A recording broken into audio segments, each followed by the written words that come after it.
Hello everyone, today I'm going to be reading Cinderella from Once Upon a Fairer Time, classic tales revised in rhyme. And I would like to thank Proverse for publishing this and to Clive, my husband, for illustrating it. You have to excuse me if I stumble over some of the words because they are a bit of a tongue twister at some stage, and that's half of the fun of it because of course it is in rhyme. I'll read you the author's note and then I'll read you the story and show the illustration. Author's note: this is such an enchanting tale. I've hardly needed to meddle much, other than to ensure Cinderella converses with the prince, spending time to discover that they are truly well suited. I've never thought a single ill-starred waltz cut short by midnight is sufficient to make this momentous assessment.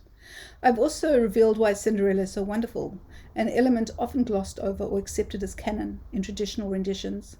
Throughout her hardships, Ella retains an inner joy and a purity of mind. She truly wants the best for everyone, including her sisters. There is not a vengeful bone in her body. Besides being diligent, she is caring, empathetic, and kind. The conclusion is interesting. Cinderella, true to type, offers an olive branch. The wicked stepsisters reject the overture for absurdly venal reasons, thus cutting their long noses off to spite their sullen faces. Here is a wonderful romantic picture. It's a beautiful ballroom. And I will read you the story now. And as I say, I might well trip over my tongue, but please excuse. Cinderella. Two wicked stepsisters and a lazy stepmum are waltzing in ballrooms. They gossip for fun. They grimace while waving their fans of fine feathers, flirting with gents in modish fine leathers. But their simpering smiles turn swiftly to frowns if anyone dares have prettier gowns, or if anyone dares have higher piled wigs, or better matched horses, or finer sprung gigs. Oh yes, steps, mother, sisters, hearts full of guile, can flutter their lashes, can ballrooms beguile, can seem to their friends the bastions of duty, with corsets and tricks for outward made beauty.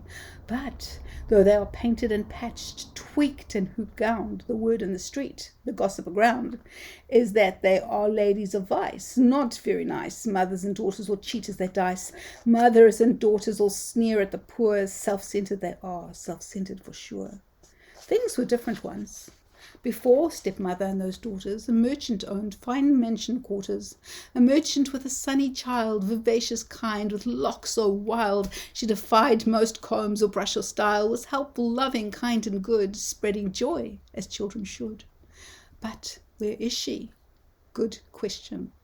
Cinderella's now grown. She is living at home, but home's not a home, but a house. Her only friends, pet frogs and mouse, her only bed, a bed of straw, her only mattress on the floor. Her pretty gowns are faded tatters, splashed with grime and ashen splatters. She works in what was once her home, wearied, worn, right to the bone.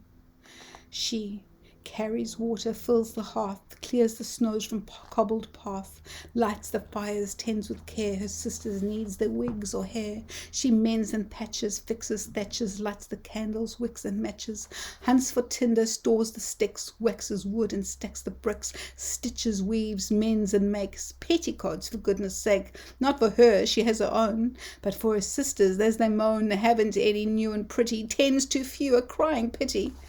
And what has Cinders else to do than stitch and sew and make a few? The lady sighs, but stitches. It's almost pleasant. She's not worse off than any peasant. And if her sisters are happy, she should be so, for being kind should make it so. She no longer sings, but sometimes hums. Humming's like strumming the heart of her lungs. The heart where she takes the simplest of breath, is pleased to just breathe, for the stress just seems less. And when she takes such a moment, takes such a pause, she thinks of each joy, she thinks of a cause to be grateful and caring, sharing and kind. For that's who she is. And she'd have to be blind not to see that she's cozy and warm, not soaking wet. Her frogs and her mouse make her happier yet. And the birds are a twitter, they twitter and wait. And this home is still a home. She's not a street waif.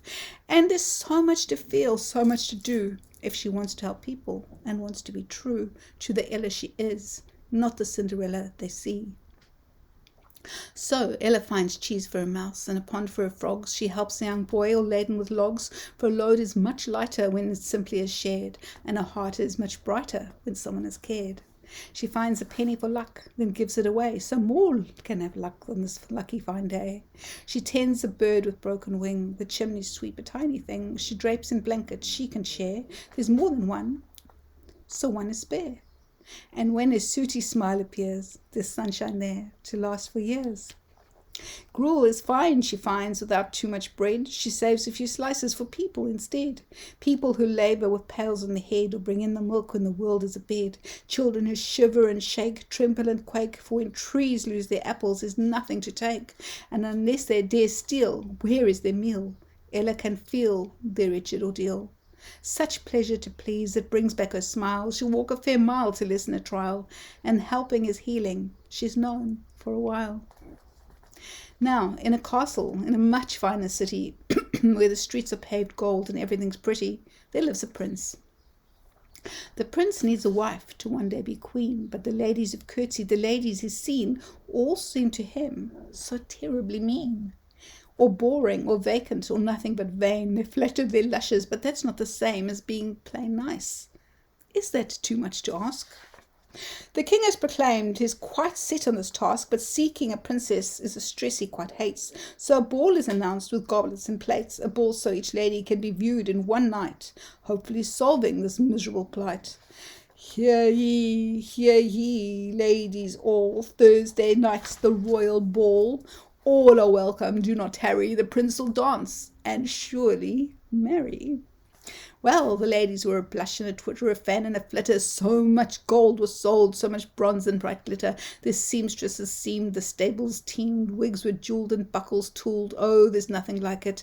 Now and after, gossip, gazing, flirting, laughter. Cinderella's sisters, Bessie and Fay, squeezed into dresses much smaller than they. But when they fluttered and faltered, tottered and tripped, their muslins and silks got torn and quite ripped. Cinderella, they yelled, don't be a dunce, come here this instant and fix this at once. And Cinderella did, for though her eyes might water, she was the most biddable wisp of both sister and daughter. Her stepmother strutted both snobby and tubby, protruding 3 chins with wart rather chubby. Now she was lovely or the faintest bit nice, no one would take her looks for a vice.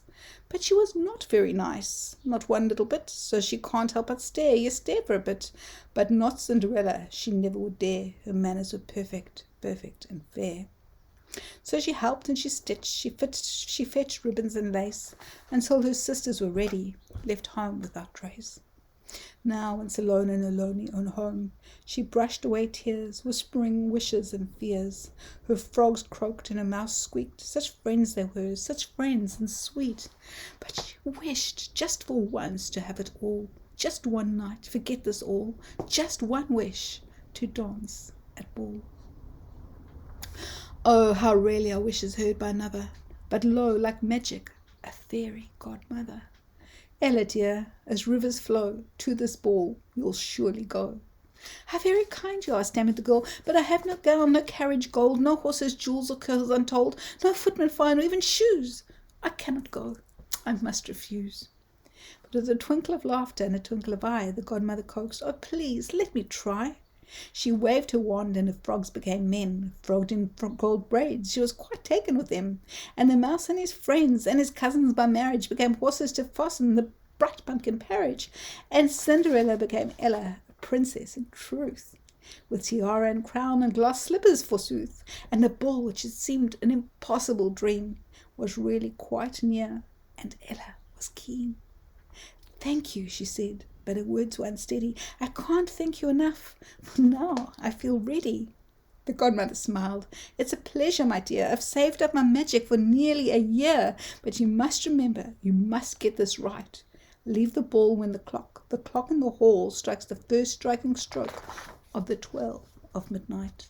Leave then at once, for nothing shall last, and your frogs will be frogs, and no house shall outlast the chimes of those chimes from church or from house, when your coach becomes pumpkin, your steed a small mouse. Cinderella agrees and thanks yet again. Then they're off to the ball as the wand twirls again. The prince is so tired, it's getting quite late. He's going to marry a bully, that's surely his fate. Or somebody shallow, or somebody mean. He's in a despair. He's really not keen. And then there's Cinderella, like a fairy tale, and maybe this is. It's love at first sight and blush at first kiss. It's dance in a haze of starry-lit light. It is sharing of secrets on a silver-starred night. It is the feeling of perfect, of fitting, of being. It's the soothing of souls, a wooing so freeing. Then she is gone. Midnight is chiming, the girl runs in fright. With such wretched bad timing, the prince calls and runs, but all is in vain. No coach can be seen with moon on the wane. For coach is a pumpkin, and poor Cinderella trudges on home with frogs and mouse Bella. The adventure's over, glass slipper is lost, but it was worth it that night, whatever the cost. Now when stars are bright and moon glow beams, remembered joys are Ella's dreams. The step-sisters are grumpy and grumbly, their corsets tighter and crumbly, their shoes are too pointy, their quarrels disjointy, they are querulous and quarrelsome, bickering and bothersome. They have no prince, and would you guess, neither siblings now princess.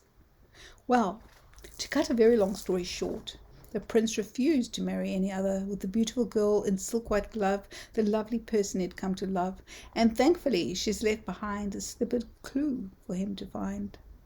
Crystal glass so fine and fetching, crystal cut with starlight etching. No other foot can have such class to fit this tiny, brilliant shoe of glass. So high and low, in sun and rain, in mist and soot, they fit the glass from foot to foot, but none come close, though try they might, to fit the foot to glass so bright. When the footmen come to the last house on the last street, Cinder's sisters rush to greet the prince's people with a smile and fluttering lashes, fluttering guile.